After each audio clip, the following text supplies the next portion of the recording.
Bueno, muy buenas noches, muchísimas gracias por unirse nuevamente. Hoy vamos a seguir con el arte cristiano, pero abordándolo desde la perspectiva de lo bizantino.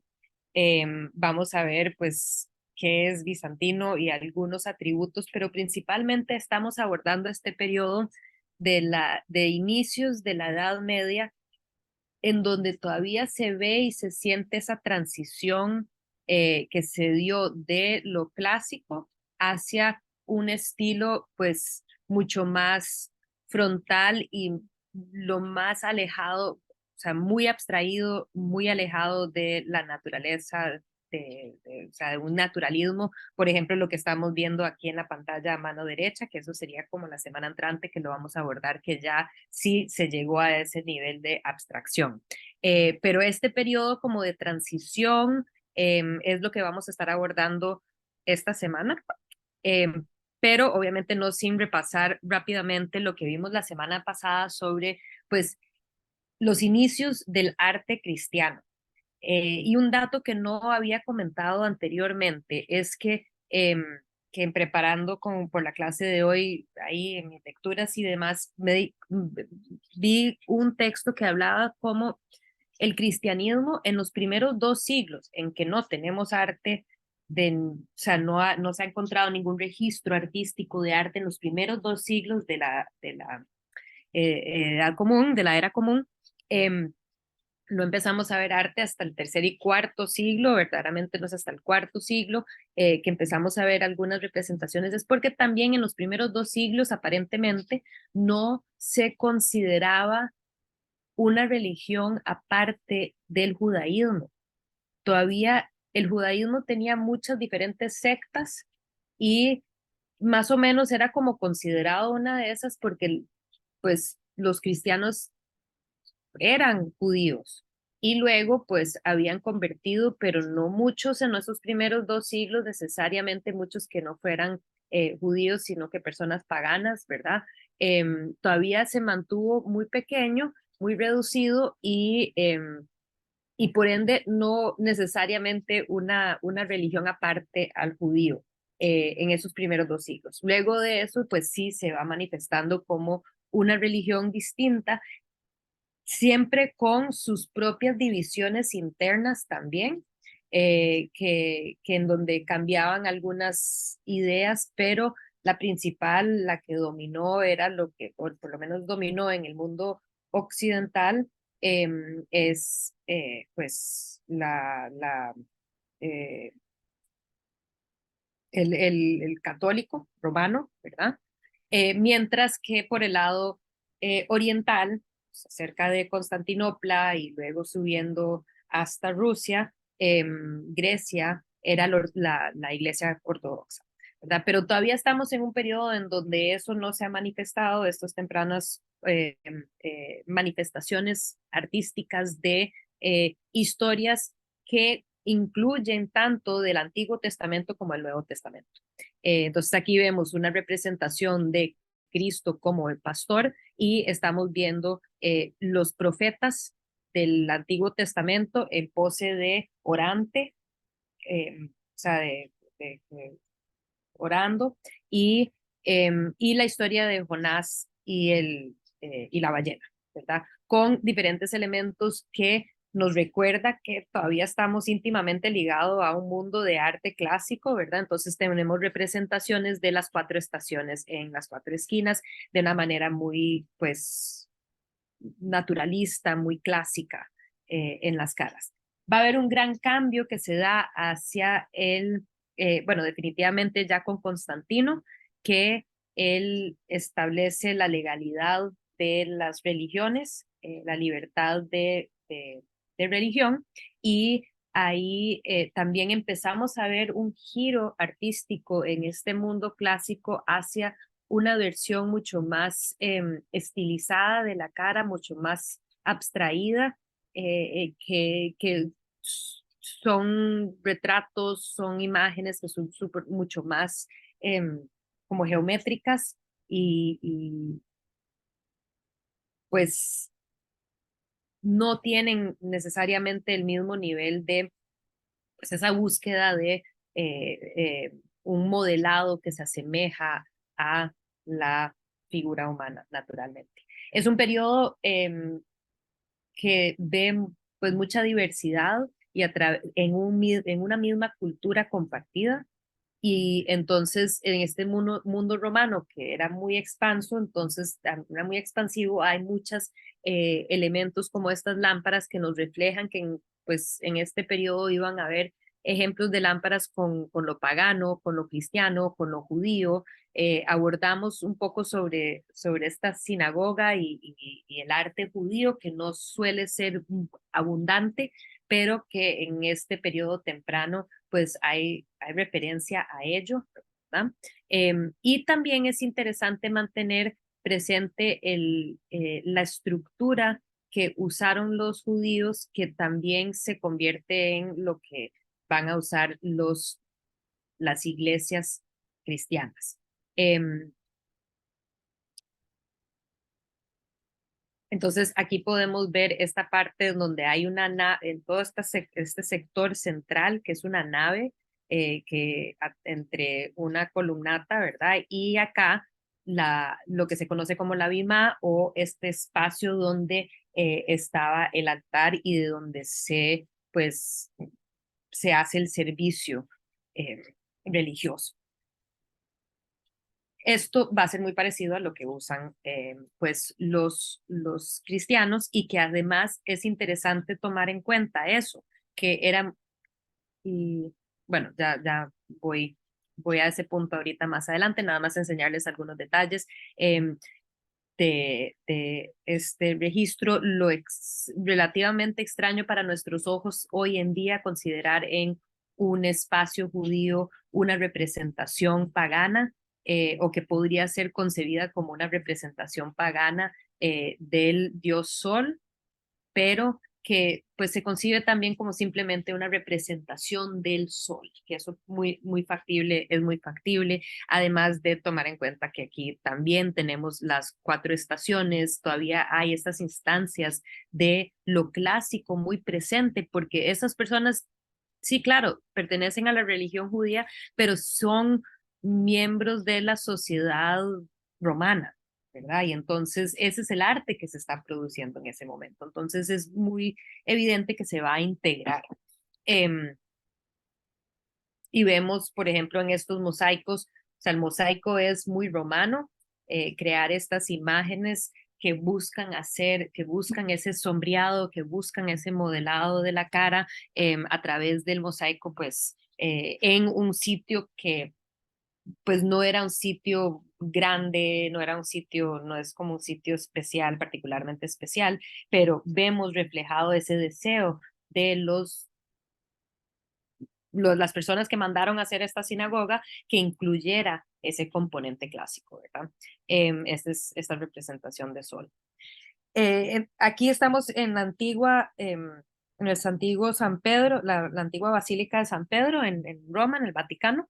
Uy, perdón, y pues va a cobrar una apariencia muy similar a las basílicas. Entonces, aquí ya pasándonos de la sinagoga a lo que son las primeras iglesias, en este caso lo que van a buscar, Constantino va a construir este y 2 de los templos más importantes, uno en Jerusalén y en Constantinopla.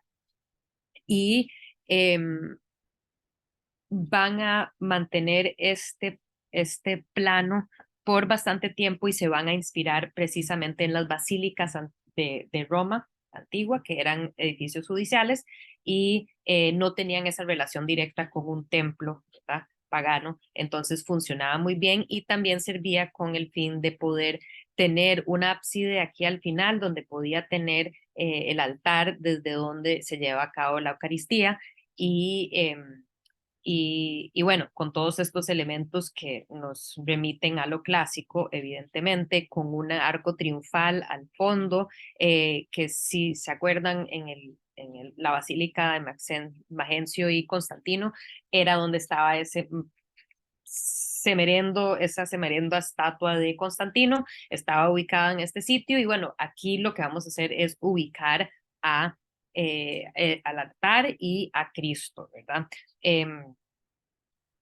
Al final de esta sección. Además, muy importante señalar la necesidad de poder congregar muchas personas, porque la misa se da entre todas las personas que ingresan a este espacio para atender la misa, ¿verdad? En vez de ser como los templos paganos que los sacrificios sucedían afuera, no ingresaban al templo, solo los sacerdotes entraban. En este caso, no todos los creyentes, los fieles entran.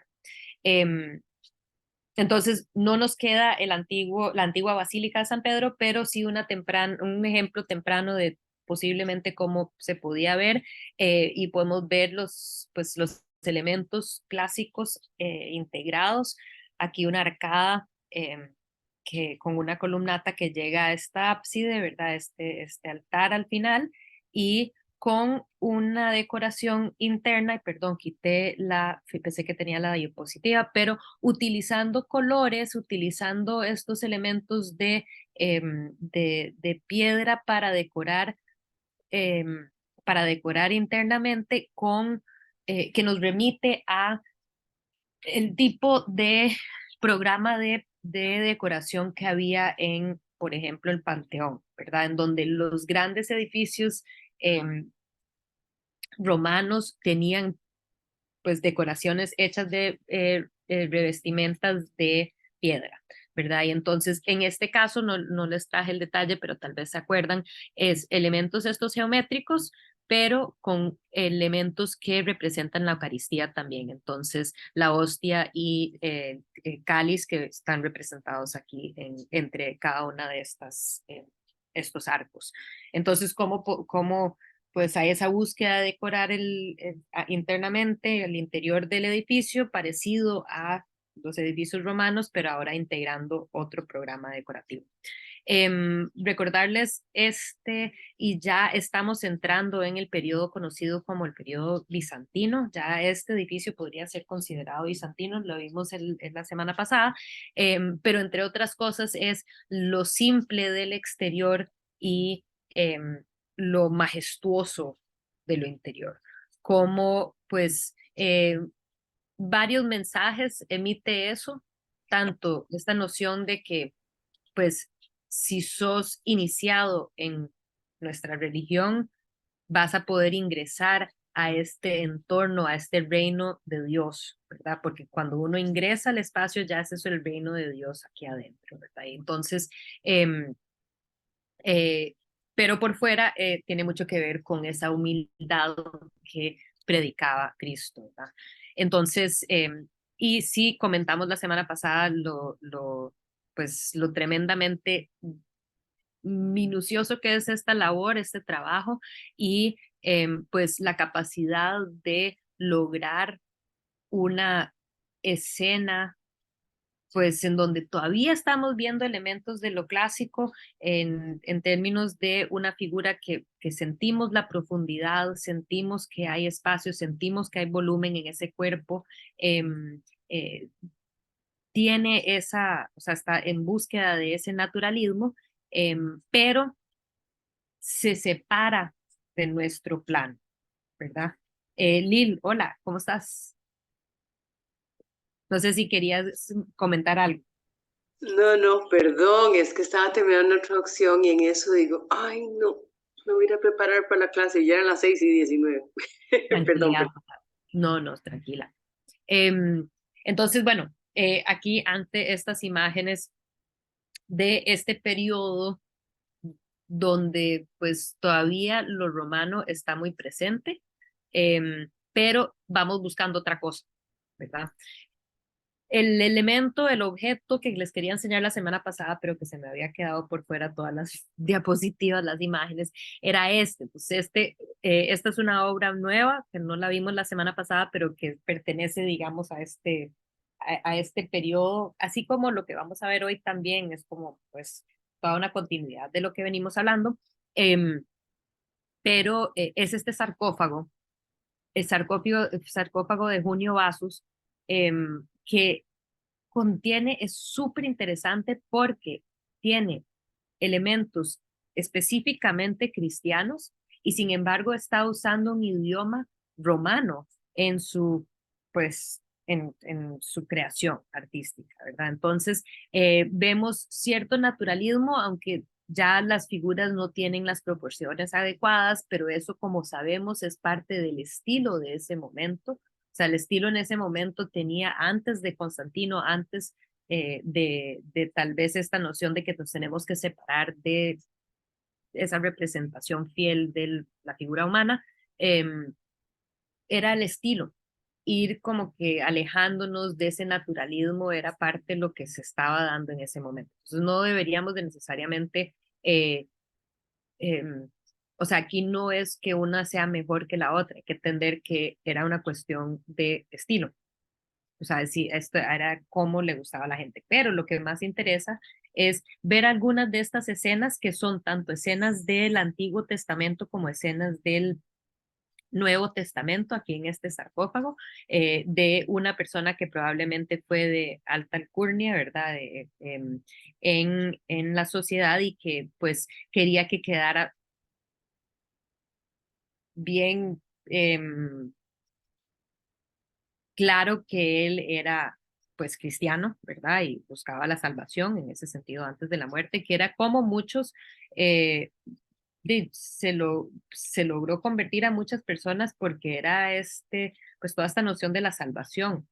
Entonces, bueno, aquí podemos ver este detalle que está acá en el puro centro, en donde vemos a Cristo, este es Cristo con San Pedro y San Pablo, y que es interesante porque ya ellos tenían ciertos atributos que se repiten, ¿verdad? Entonces ya uno ve que este es Pedro, que tiene una barba más, o sea, la barba de Pablo suele ser un poco más puntiaguda, el pelo de Pedro más corto, entonces ya se está estableciendo pues, una manera de representar a ellos, mientras que hay en este momento todavía no se ha establecido si Cristo va a ser un joven Cristo como el que estamos viendo acá o un Cristo con barba como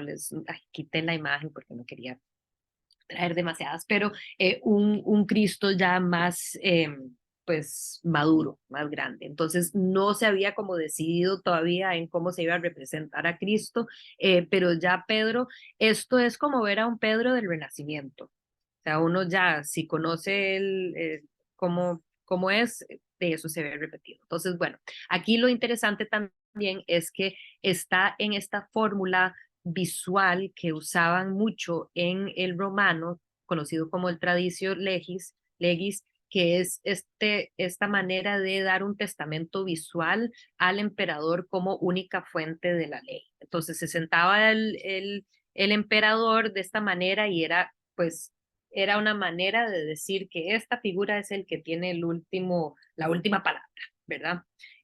En este caso, lo estamos haciendo con Cristo, ¿verdad? Entonces ya el emperador y fuente de la ley, todo eso del emperador que había sido, además, todos estos siglos, los emperadores se deificaban, se convertían en dioses, se convertían en divinos, ahora es decir, eh, no, el que está encima de todos es Cristo, ¿verdad?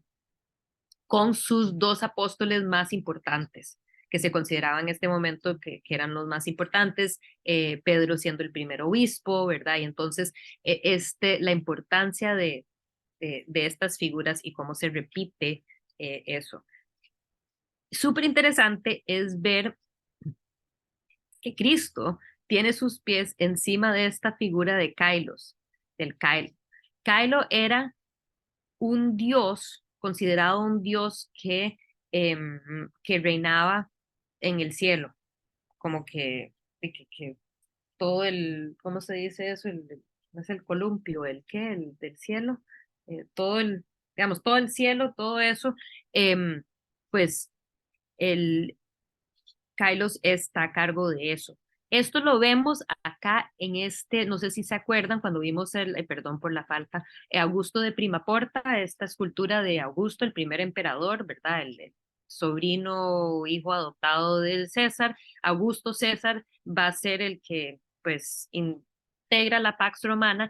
Él tiene se representa con esta coraza y lo que se concibe como una representación de Caelus acá, en donde él y la victoria que se está representando en el resto de la coraza, lo importante señalar es que Caelus está encima de eso. Entonces, él, como que el lugar de él es en este espacio inferior, y perdón que no lo puedan ver todo, pero ahí está con Caelus arriba. Y si nos devolvemos un toque, aquí Cristo está encima de Caelus. Entonces, si Caelus es el cielo, como que encima de eso está Cristo. Entonces, es muy interesante ver en este periodo cómo estos elementos siguen estando ahí, ¿verdad? Como el sol que vimos en la sinagoga, vamos a ver otros elementos porque era parte de la cultura visual del momento. Entonces, ni siquiera era necesariamente una cuestión de fe o de creencia, sino que eso representa el cielo, ¿verdad? Y entonces, pues Él está encima de eso. Cristo, Dios, está encima de eso. Eh, otro, otro, Otra fórmula visual que se adopta es el Adventus. El Adventus es la representación de la llegada triunfal del emperador a alguna ciudad con figuras que lo reciben y le ofrecen homenaje. Entonces, aquí esta imagen está justo debajo es esta, acá, está justo debajo de la representación de la entrada de Cristo en Jerusalén. Entonces ahí está Cristo en su burro, entrando a la ciudad y ahí como que lo están recibiendo con pues diferentes tipos de homenajes. ¿Qué se asemeja entonces esta imagen a estos que se conocen como los advientos o las adventus de estas representaciones? Obviamente vemos la distinción, una diferencia de casi 200 años, esto siendo en la altura de lo clásico romano, ¿verdad? Y esto pues en este otro periodo en donde se buscaba abstraer mucho más las figuras. Pero sí, es la historia o sea, del Viejo Testamento, perdón, del Nuevo Testamento, la entrada de Cristo a Jerusalén, ¿verdad? Ese momento, ese episodio, y pues cómo visualmente agarran ese episodio y lo insertan dentro de esta tradición, ¿verdad? Entonces es súper interesante ver pues este sincretismo que se da y esta mezcolanza tan interesante y tan rica de un nuevo temática con un vocabulario visual que ya pues ya estaba instaurado, ¿verdad? ¿Preguntas, dudas, comentarios? Le traigo esta última, creo que esta es la última, no un par más que esta escena es interesante ver cómo es muy común que en un mismo objeto artístico habrían elementos del Viejo Testamento, así como del Nuevo Testamento, ¿verdad? Entonces aquí, pues obviamente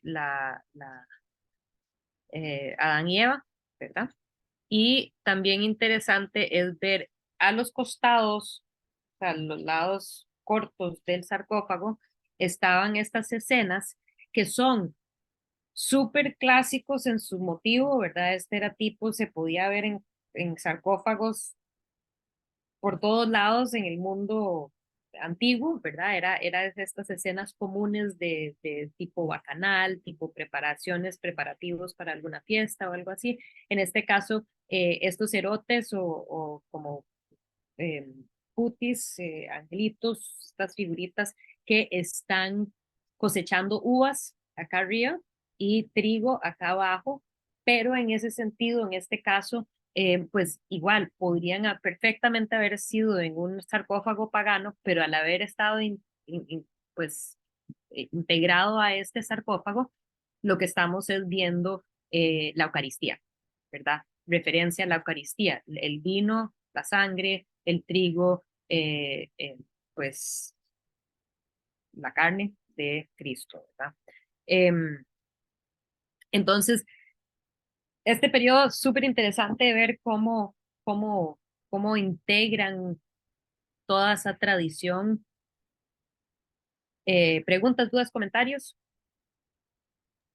Laurán, estas escenas podrían verlas todas las personas en Roma, porque sería una forma de, bueno, si lo llamamos así, de catequizar, digamos, de dar a entender el mensaje, porque yo no sé si todo el mundo sabía leer y escribir, no creo, ¿verdad? Solo estaba a ciertas clases, ¿no?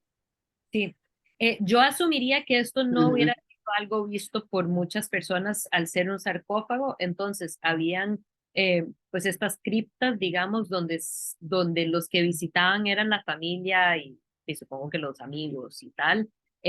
Entonces no hubiera sido esto algo como muy presente en la esfera pública necesariamente.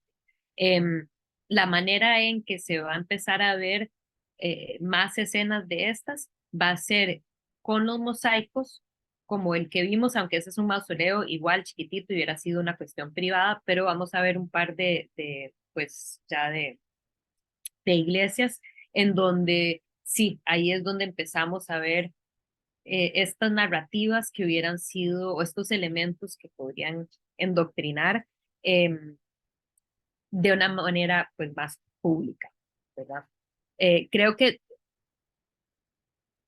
a ver, no sabría decirle qué tanto, porque no se hacían esculturas grandes necesariamente de los santos, o sea, no estoy segura al interior.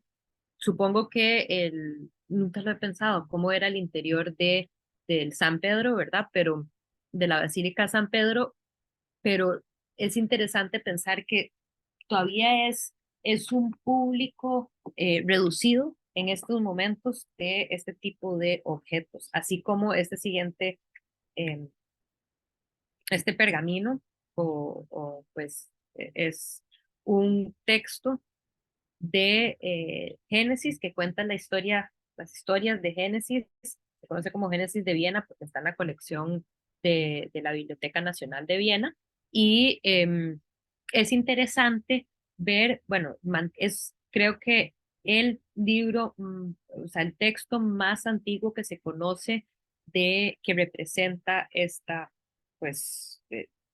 texto, o sea, escrito, obviamente los manuscritos fueron escritos a mano. Este manuscrito no sabemos de dónde proviene, se asume que el artista, pues, o probablemente fue de Constantinopla o pudo haber sido de Siria. em, y este ya es el periodo conocido como el bizantino, ¿verdad? El bizantino, ¿a qué hace referencia? Básicamente, desde el momento en que Constantino pasa la capital a Constantinopla, actual Estambul, em, empezamos a entrar en el periodo y la época bizantina. ¿Por qué lo bizantino? ¿De dónde proviene el nombre? Bizancio era el nombre de la ciudad antes de que Constantino le hubiera puesto el nombre de Constantinopla. Entonces él cambia el nombre de Bizancio a Constantinopla y pues va a ser hasta después de que los otomanos, o sea, y que se establece el Estado de Turquía a inicios del siglo XX que eh, va a tener ese nombre y que cambia Estambul. Eh, pero bueno, entonces, el punto es que, a ver, el lado del imperio occidental tenía pues eran católicos romanos, pero se estaba debilitando cada vez más, mientras que el poder, si hubo, era en Bizancio, ¿verdad? Y se va a generar todo un estilo que integra componentes clásicos, pero que también pues se diferencia. Sí, Lil, Ajá, ¿qué idioma es? ¿Qué alfabeto? este es cirílico, Ah, perdón, ajá, no, perdón, es griego. no, ah, No, No, este es griego. El Ujú. texto está en griego y sí, está en griego y supongo que es por eso que se piensa que tal vez había sido sirio porque se solía usar más el griego en esa parte, ¿verdad? Ajá, No sí. sé Sí, la exactamente única qué palabra que puedo leer es abajo como caótico o algo así. No que yo pueda leer griego, pero sí, verdad, un poco se parece como a nuestro alfabeto. Y sí, el cirílico es como el que se sigue usando un poco en Rusia, ¿verdad? Y así sí. ajá. em, Pero entonces, primero, lo interesante de este texto, no sabemos de dónde proviene y a quién le pertenecía, ¿verdad? No tenemos conocimiento de eso, pero muy claramente era para alguien que, pues, probablemente era muy importante, porque aquí el pergamino, la vitela, que primero, antes que nada, tener claro que estos son libros escritos sobre estos pergaminos, pero el pergamino es vitela, o sea, es la piel de animal que lo que hacen es que lo estiran, lo estiran, lo estiran, lo estiran y se hace como, pues se hace muy delgado y entonces son ahí, eso se corta y se hacen las hojas con eso, pero pues es en ese sentido muy orgánico. Tiene un olorcito ahí especial. Los pergaminos antiguos es muy especial, pero también especial. Cuando uno es vegetariano es un poco difícil. Pero entonces, hacían todo un proceso para preparar los folios, las hojas, las láminas estas del pergamino, las cortaban, luego les hacían las líneas, luego entraba la persona que iba a escribir, luego estaba el que ilustraba el manuscrito, entonces, bueno, era todo un proceso. Entonces, eso eran procesos, no parece que habían necesariamente tantos libros, pero obviamente, pues, el tiempo elimina muchos documentos de existencia, pero esta está entre los primeros de estos textos que se han encontrado. Entonces, probablemente tenía un usuario muy importante porque además el pergamino lo habían teñido de morado, de púrpura, que es un color de la realeza, y la letra fue escrita en plata. Entonces, hoy en día está todo, ¿cómo se llama eso? Cuando como que la plata se oscurece, ¿verdad? Se oxida. Por eso se ve Sí, más como bruñido o algo así. exacto. Ah, ajá, Pero ajá. originalmente hubiera como que hubiera reflejado la luz que se estaba usando para leer, si se leía esto de noche, o sea, el impacto de esas letras en plata, y tiene algunos detalles también con oro, y, y cada lámina, cada folio, tanto recto como verso, tiene una ilustración de la escena que se está contando.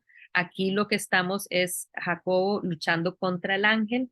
Es una escena que verdaderamente, pues, vemos estilísticamente cómo las figuras se asemejan a las mismas figuras que acabamos de estar viendo en el sarcófago, ¿verdad? Son como chiquitillos, ¿verdad? Abstraídos, aunque todavía tiene ciertos elementos de lo clásico con la manera en que ciertos, o sea, el drapeado nos da noción de los cuerpos que están debajo, ¿verdad? No están totalmente aplanados, hay un poco de profundidad, se mantiene en un campo físico pues actual y no solo real, sino que también con estos elementos clásicos como una columnata, que era muy común tener, pues, digamos, vías públicas que estaban con columnas ahí dispuestas de manera regular, y una arcada para este puente. Entonces, aquí la historia es que está Jacobo, este es Jacobo de acá adelante, este supuestamente es un sirviente, estas son las esposas de Jacobo y estos son los hijos de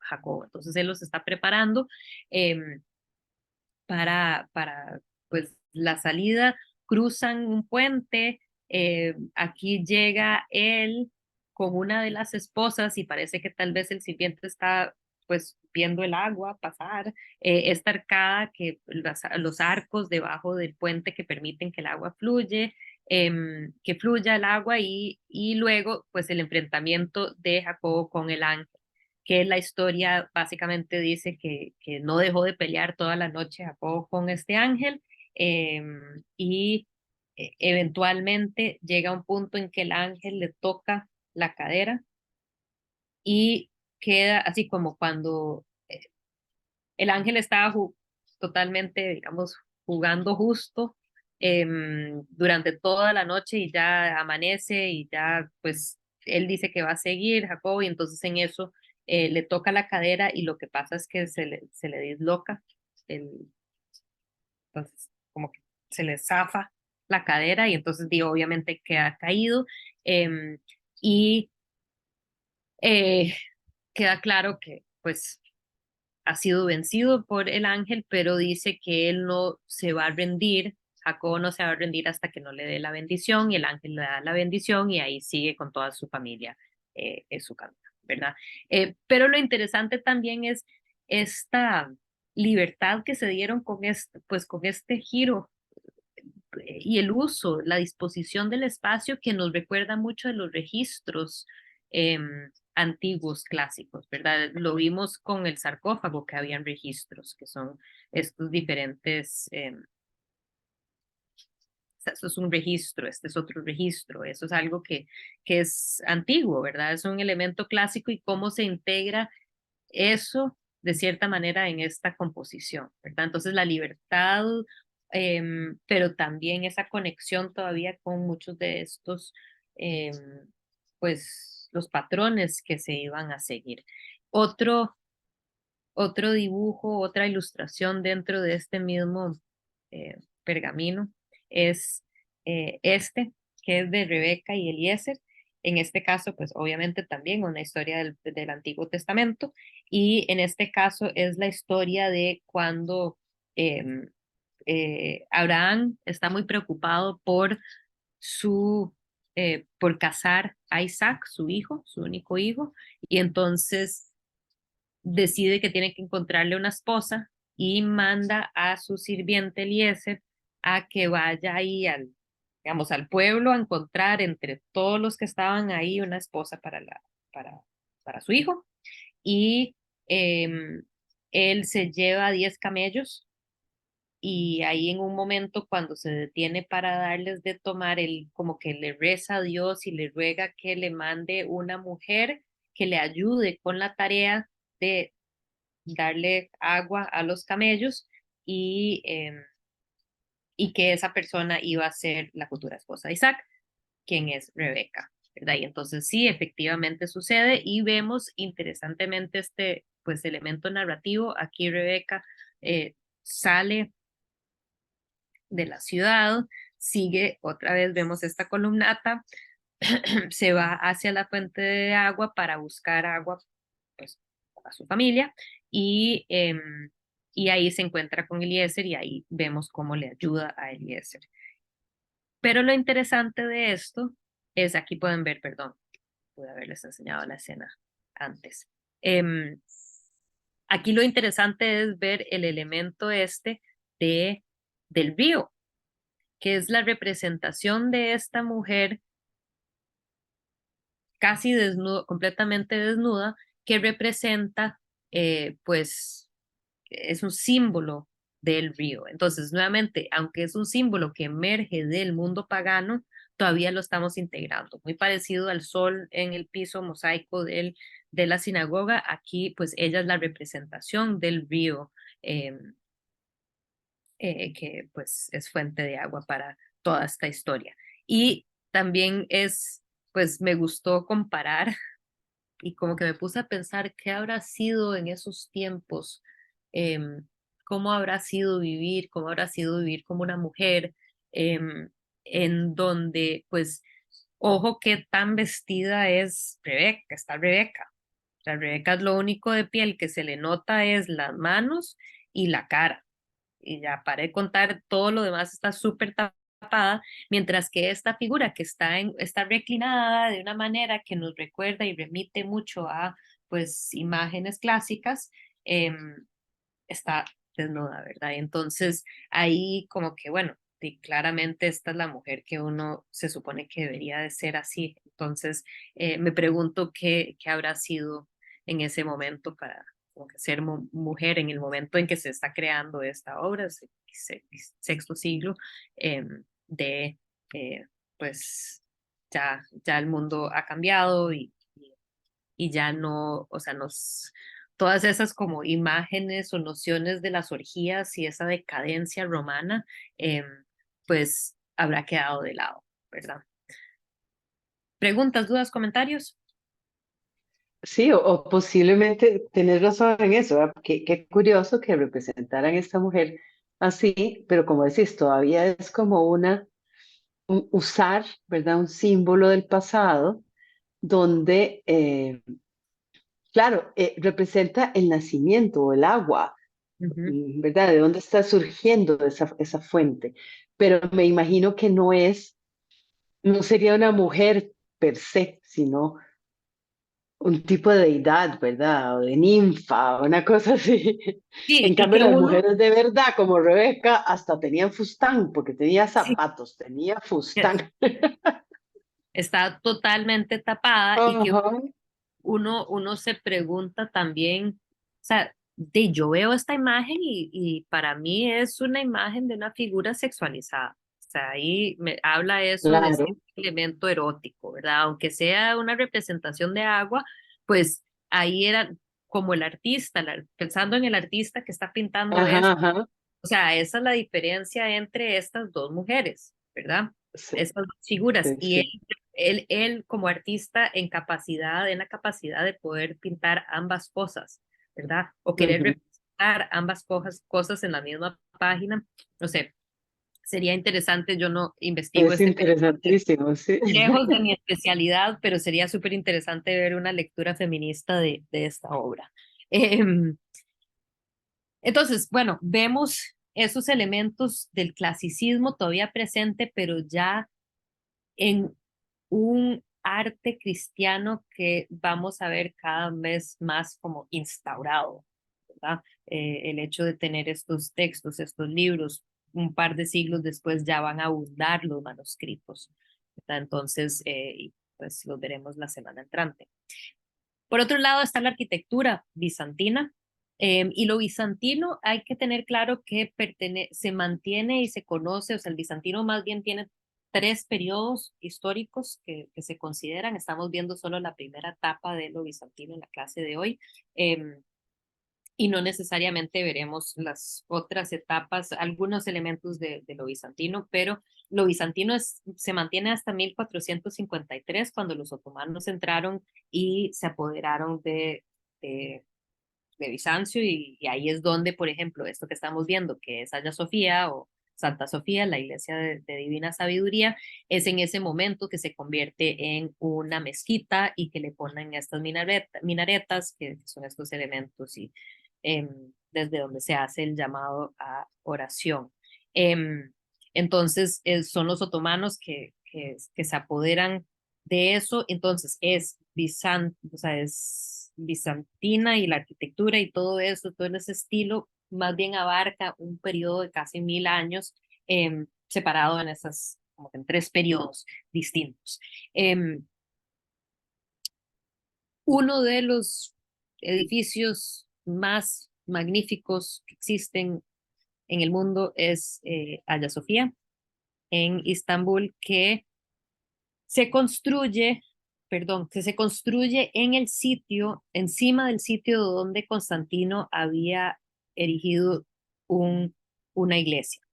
Se quemó esa iglesia, creo que se volvió a construir otra vez, se volvió a quemar, y entonces Justiniano, el emperador pues en el momento en que se construye este edificio, decide no solo construir un nuevo templo, una nueva iglesia, sino que va a ser una iglesia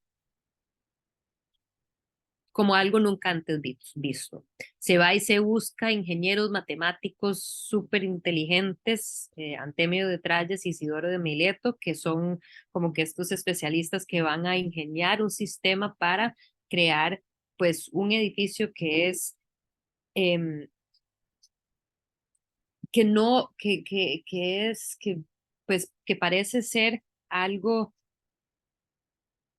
que no se explica cómo puede esto estar aquí parado, es difícil, es masivamente grande, tiene un domo inmenso en el centro.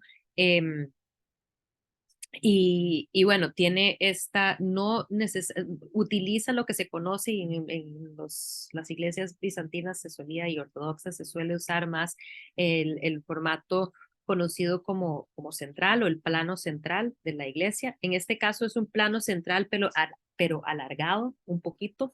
Entonces uno ingresa, pasa por el nártex, que es esta representación de como que del mundo mundano a través del cual tenemos que pasar para llegar al reino del Señor, ¿verdad? Que es el espacio interno, y después está el ábside que, pues, en la simbología, este es ya el cielo, ¿verdad? El espacio, ese campo celestial, el cielo, este ábside, y por eso, en muchos casos, pues, solo la persona que está, los sacerdotes, ingresan a esta parte. Y ahí es donde se lleva a cabo lo más sagrado, ¿verdad? Entonces, mantiene eso que vimos con el formato basílica, solo que tiene una versión más centralizada y es como un círculo, pero un círculo como extendido en óvalo en su totalidad, pero con un gran domo encima y dos semiduomos a cada lado y tres, bueno, tres sobre este costado, dos en este costado, dos semiduomos, para crear un espacio abierto inmensamente grande y que uno cuando está adentro no tiene claro cómo es que es, o sea, sobre qué está sujetado este mega edificio. Y ahí es donde es sumamente importante estos grandes pilares que pues que reciben todo ese peso, pero que están escondidos. Entonces, ahora ya que expliqué un poquito de eso, lo podemos ver acá. Estos se llaman pendentivas, que es cómo llevas, perdón, me voy a devolver un segundito, cómo llevas un círculo a saber y como que a transmitir su peso a un espacio cuadrado, ¿verdad? Porque este es un círculo sobre un cuadrado. Y entonces son estas pendentivas que van a utilizar los ingenieros, estos espacios como triangulares, en donde ahí es donde transfieren ese peso a unos pilares inmensos que están como que escondidos detrás de esta esquina, ¿verdad? Entonces eso es lo que recibe principalmente toda la fuerza pues, toda la carga de esta gran construcción, eh, porque o sea, no es fácil lograr tener estos espacios tan abiertos, ¿verdad? En este caso, habíamos confirmado la vez pasada que el domo es menos, el diámetro es muy grande, ahorita no me acuerdo, no lo tengo, no sé si lo tengo en una de las figuras, sí, 30 metros en diámetro y 55 metros de alto, pero después hay estos otros semidomos que mantienen abierto todo este espacio. Entonces no es como el Panteón, que es solo el espacio de esa esfera, sino que, y como pueden ver acá, traté de buscar las imágenes que mejor pudieran representar esto, ¿verdad? En donde tenemos una idea del domo, de estos semidomos y de estos otros domos a los lados, ¿verdad? Que abren tremendamente el espacio. A ver, ¿qué más?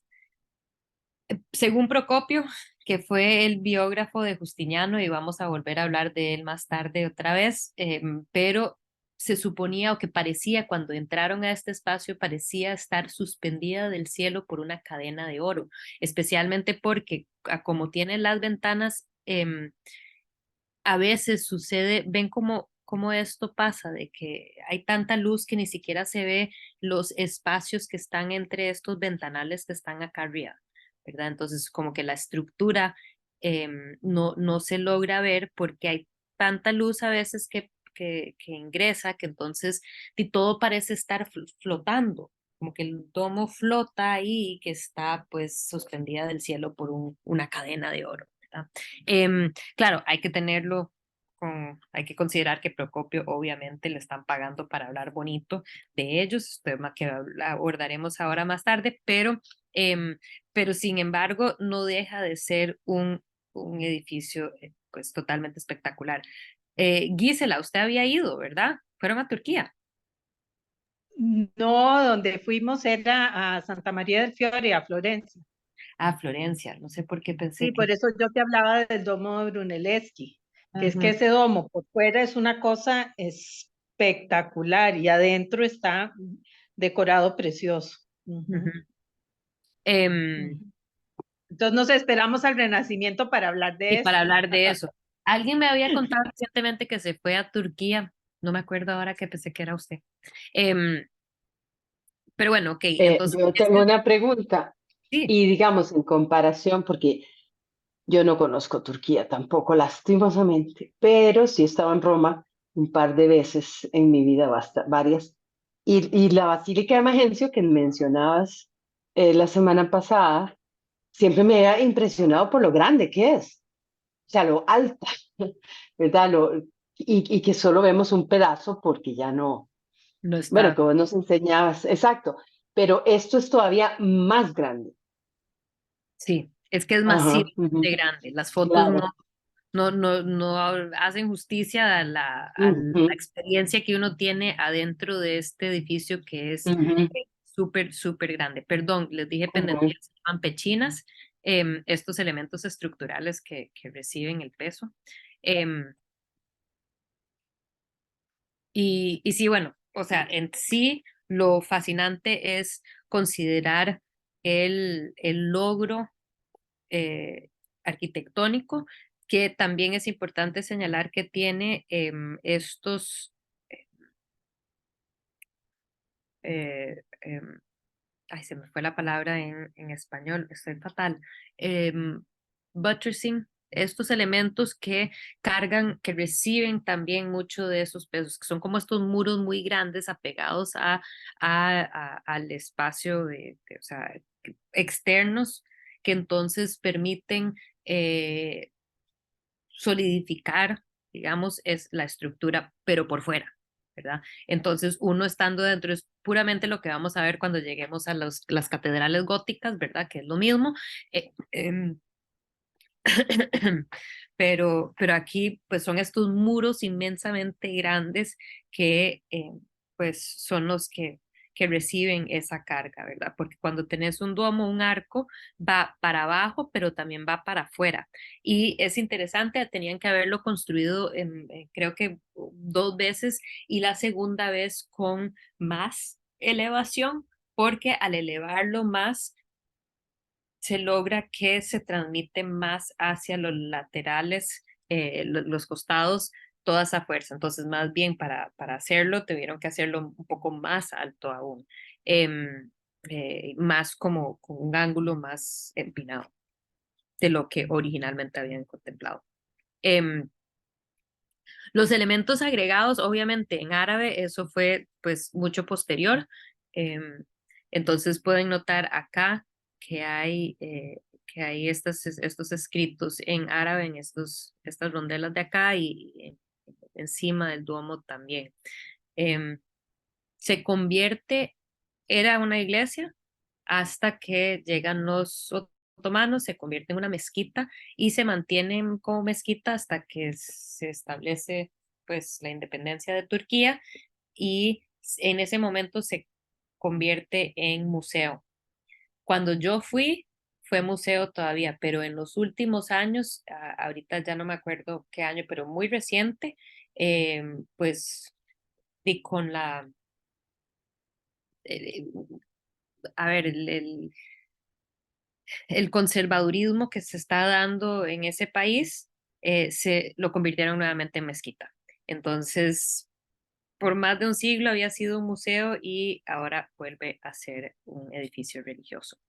Em, adentro vemos algo que es interesante, que todavía hay algunos elementos clásicos en el sentido de que hay columnas, hay arcos, notan acá, pueden ver las columnas, los arcos, ¿verdad? En ese sentido se alinea todavía con lo clásico. Sin embargo, vemos unas, los capiteles totalmente diferentes. O sea, ya no estamos con lo dórico, con lo jónico, con lo corintio, sino que estos se conocen como capiteles de canasta por este nivel de detalle que se le hace al tallado de estos capiteles. El capitel es como que el elemento de transición entre la columna en sí y la estructura del edificio, ¿verdad? Y quería enseñarles Qué cómo belleza, parecen bordados o como, sí, sí, cosas de tela.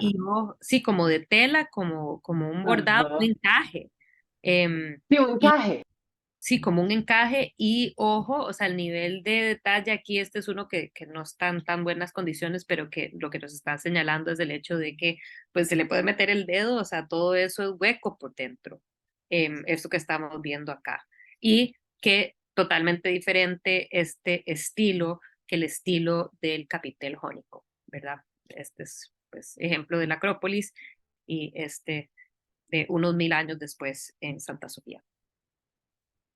Y lo interesante es, pues, igual que lo que vimos con la cúpula, que nos da esta noción de que no, o sea, que casi que está flotando, igual da la impresión de que estos no soportan peso, ¿verdad? Porque como que están huecas por dentro, parece ser que son huecas por dentro, entonces como si eso estuviera lleno de aire. Entonces casi que toda esta noción de este edificio como flotando, ¿verdad?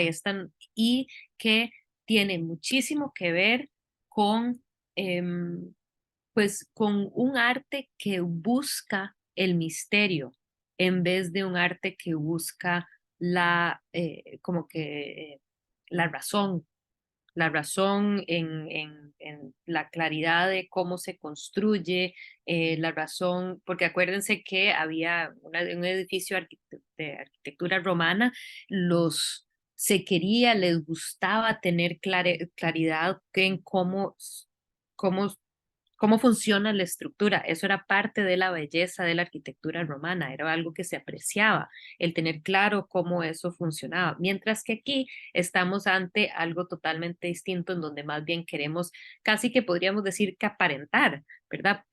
Y que lo que da la noción o la impresión es de la fe, ¿verdad?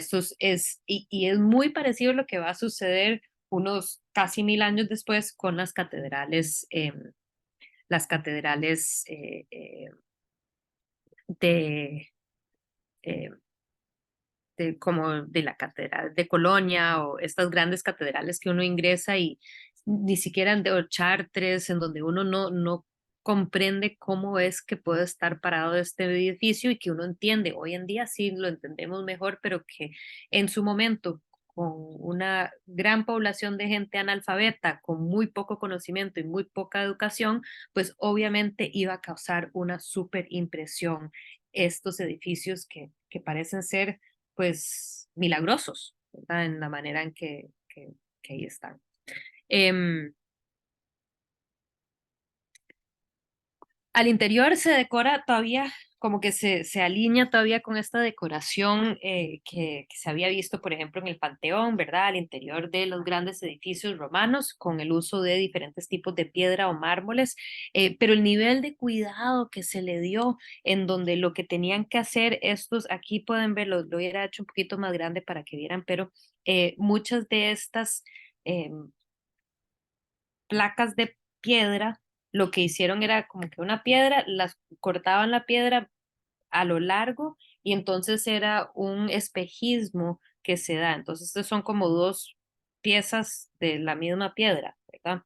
Que como que si lo cortaran a la mitad y lo abrieran como un libro, ¿verdad? Eso es lo que se está dando. Y entonces, aquí lo que dice la literatura es que además de ese misterio de cómo está parado este edificio, ¿verdad? Cómo es que estructuralmente funciona, también está la fluidez en toda la decoración interna, que todo está cubierto de detalles, pero que esos detalles pues, son como muy fluidos, se ven todas estas vetas del material mismo, pero que eso hace que también parezca que todo este edificio estuviera en movimiento.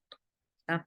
Entonces, muy diferente los objetivos de este edificio que un edificio pues romano que buscaba más bien como que ser sólido y tener esa claridad de constructiva.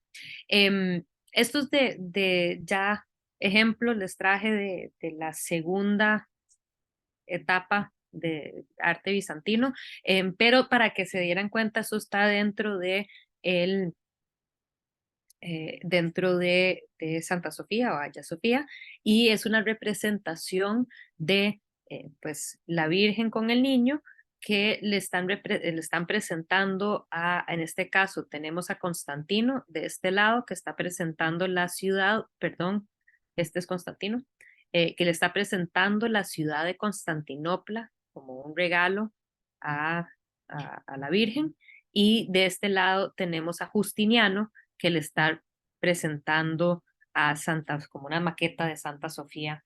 Entonces, pues ambas cosas venerándola a ella, ¿verdad? Es de la divina la divina sabiduría, esta iglesia, y vemos algo que vamos a ver repetidos, es sumamente bizantino en estilo, estos mosaicos con estas figuras muy aplanadas, ¿verdad? Y pues no hay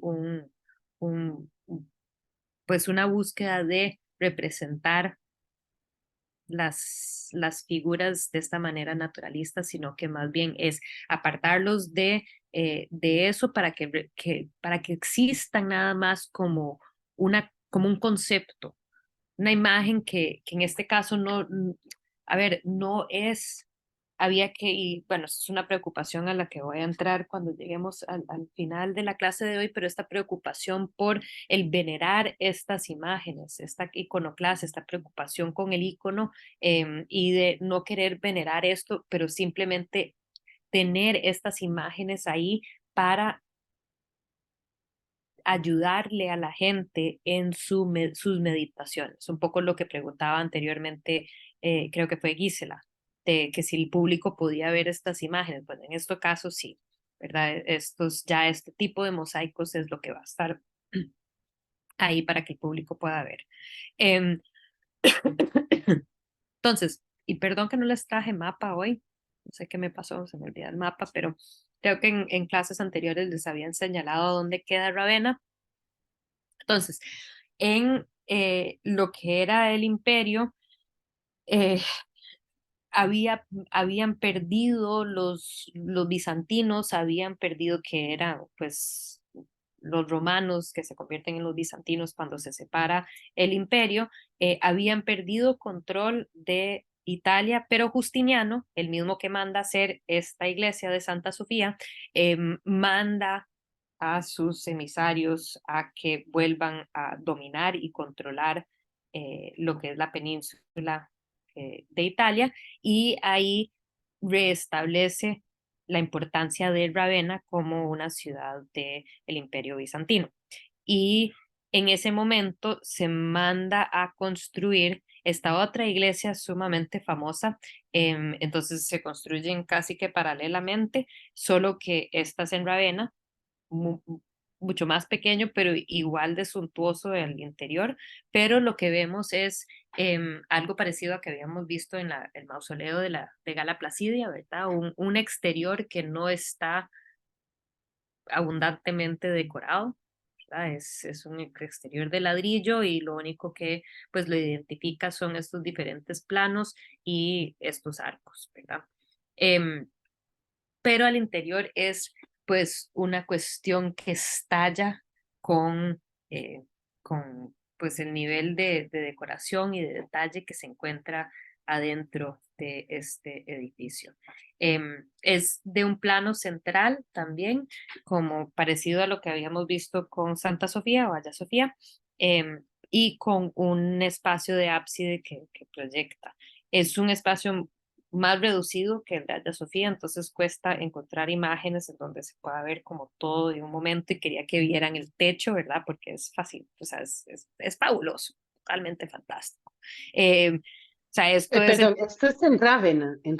Ravenna, sí, exacto. Ajá, ajá. Este es San Vital en Ravenna y estamos como que desde la entrada mirando hacia el ábside eh, del espacio. Todo esto es mosaico hecho con oro y creo que acá tengo, ahorita vuelvo a ese, pero eso, ojo, las teselas de oro están hechos de vidrio y oro, ¿verdad? Debajo de los elementos de vidrio em, van como que lámina de oro em, y eh, y bueno, está totalmente cubierto de estos elementos decorativos y diferentes elementos, pues obviamente simbólicos. Aquí estamos ante un Jesús entronado sobre una orbe, ¿verdad? Que es la orbe del mundo antes de que se entendiera por completo que el planeta es redondo, pero era esta noción de control o dominio sobre la totalidad de las cosas. Entonces aquí tenemos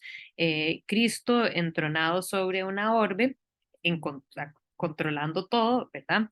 Y aquí tenemos a un lado es San Vitale, que había sido el principal mártir de la ciudad de Ravenna, y al otro lado tenemos a el obispo Eclesius, que fue el que mandó a construir este edificio. Entonces, así como habíamos visto anteriormente, en este caso es el obispo que le está ofreciendo a Cristo, eh, pues, este, este hogar, su hogar, ¿verdad? Em, Cristo es un joven Cristo, no tiene barba, tiene aureola detrás de la cabeza, está vestido en color púrpura, ¿verdad? Entonces ya tiene como que ese cargo de realeza, del rey de todo, por encima de todas las cosas, ¿verdad? Eh, y por otro lado está completamente lleno de estos elementos decorativos, entonces tal vez se pueden fijar acá que hay, no les traje detalles de esto, pero hay florcitas de todo tipo, hay animalitos, hay pájaros, hay todo este nivel de detalle em, que es como un lujo de detalle. Uno puede entender cómo estos artistas, pues dicho, supongo que disfrutaban de su trabajo. ¿Cómo no se va a disfrutar hacer esto, verdad? O sea, claro, cansadísimo y terrible y tal, pero es una preciosura. Em, y es interesante ver aquí cada vez más cómo está entronizado el Cristo. Entonces, esta es la imagen que habíamos visto la semana pasada, Gala Placidia, que de por sí ya era mucho más como aristocrático, se podría decir, este Cristo comparado con los Cristos, los primeros, en donde es pues una figura bastante humilde, de un pastor bastante humilde. Aquí ya tiene pues estos otros atributos que lo elevan, pero aquí ya está él como sentado literalmente sobre un trono, y no solo sobre un trono, sino que sobre la orbe de todo. Entonces, pues claramente ya el mundo tanto bizantino como pues lo occidental de Europa en general, se veía, pues estaba luchando por el bizantino sí definitivamente, y en el mundo occidental luchando por ese dominio de el cristianismo en pues el continente, ¿verdad? Em, Aquí pueden ver más detalles. Pueden ver los capiteles, estos mismos capiteles de canastilla, de canasta, por lo que probablemente o sea, se dice que es muy probable que los principales artistas habían venido de Constantinopla para construir y decorar este edificio. Eh, y justo, y esta es la parte, a ver, estos son como que las imágenes más famosas de esta iglesia son las imágenes de Justiniano y de su esposa Teodora. Y entonces aquí tenemos, para que se den una idea de dónde se ubican las siguientes imágenes, que vamos a ver, déjame ver si acá lo puedo ver un poquito mejor. acá abajo. Entonces, este es el ábside, debajo de acá sería el altar donde se lleva a cabo pues la Eucaristía, la misa y tal, y digamos, en este espacio que, que, que se abre para atrás del ábside, se encuentran estas dos escenas. Este lado es Justiniano y el otro lado es Teodora, y esos son los que vamos a ver. Entonces, aquí tenemos a Justiniano, con su séquito y representando a el obispo Maximianus y representando diferentes miembros de la corte y representando los soldados que siguen usando el mismo escudo del Quiro que representaba, pues, que lo vimos con Constantino, que Constantino lo adopta y él lo va a mantener y aquí lo está representando. Vemos que aquí Justiniano lo han deificado, ¿verdad? O sea, lo han hecho divino. Entonces, él pues tiene esta aureola detrás de la cabeza y los diferentes pues miembros de este séquito, los eclesiastas, tienen estos diferentes elementos, un libro, una cruz, un incienso, y lo que lleva Justiniano es eh, como que el plato para poner la hostia, y enfrente, justo enfrente de él, está la escena de Teodora con su cortejo, en donde pues principalmente son todas pues el cortejo de ella y ella lo que tiene en la mano es una cáliz. Ambos se deifican, ¿verdad? Ambos son divinos, tienen este elemento detrás de la cabeza que los representa tal de esa manera, ¿verdad?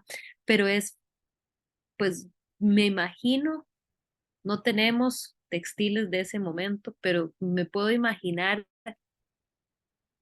el nivel de detalle de los vestidos, de los patrones integrados en estos vestidos de estas mujeres. O sea, debió haber sido una maravilla ver, pues, la ropa que andaba las mujeres, los hombres también. Podemos ver que tienen algunos detalles interesantes, pero por mí, pues, se sobrepasa eh, todo la vestimenta de estas, pues, las chicas que le siguen a Teodora. Sí, Lil. Y el tocado de la cabeza de ella me tiene muy impresionada, porque esto es en Italia, ¿verdad? Ujú.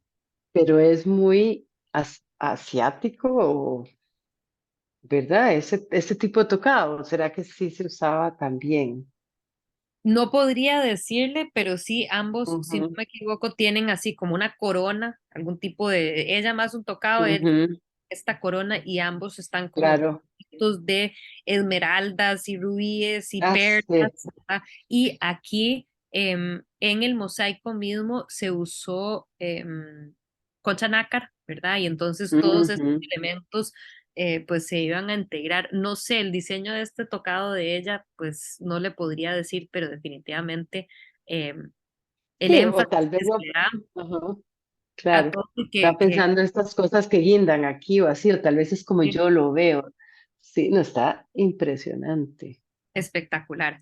Sí. Algo que es súper interesante es que Procopio había escrito y habían escrito sobre, aparentemente él se escribió, él fue el biógrafo principal, era de Quesaria, que es la región actualmente en Israel, queda en Israel, em, y pues él redacta varios textos oficiales que se hicieron públicos y que entre ellos está este de edificios, pero después él saca y solo existe un ejemplar de este libro y es el que pues hoy en día es más famoso por este libro, que conocida como anécdota o la historia secreta. Entonces él escribe sobre ellos en las versiones oficiales y creo que es interesante compararlos. Entonces, dice, la estatua de Teodora, este es en el que es público y que todos habían leído, era realmente hermosa, pero aún inferior a la belleza de la emperatriz, porque expresar su belleza con palabras o representarla en una estatua sería para un simple ser humano completamente imposible.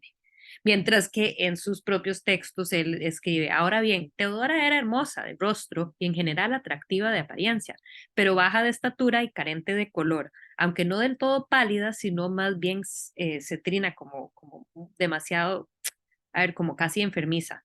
y su mirada era siempre intensa y formada por las cejas contraídas.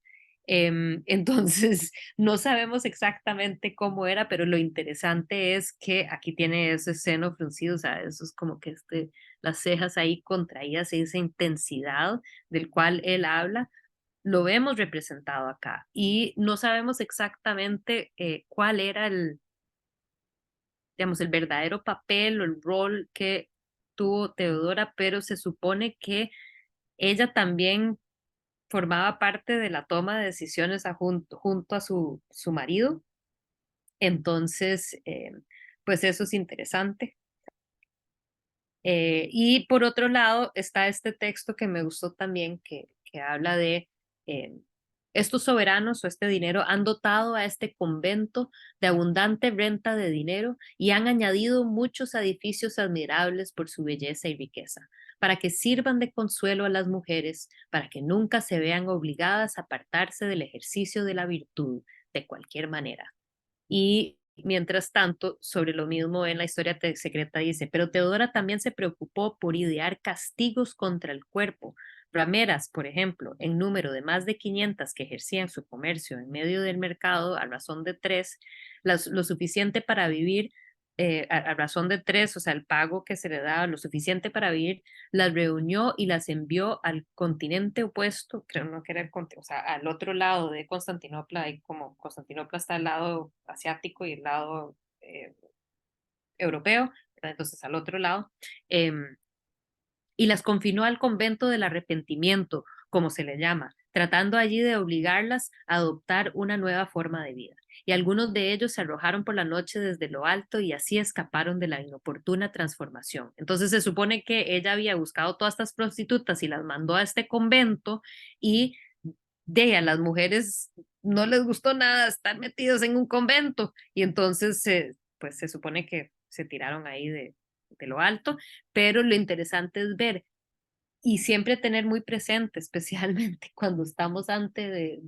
pues, eh, historia, la historia, pues, la que tenemos, estos textos primarios, ¿verdad?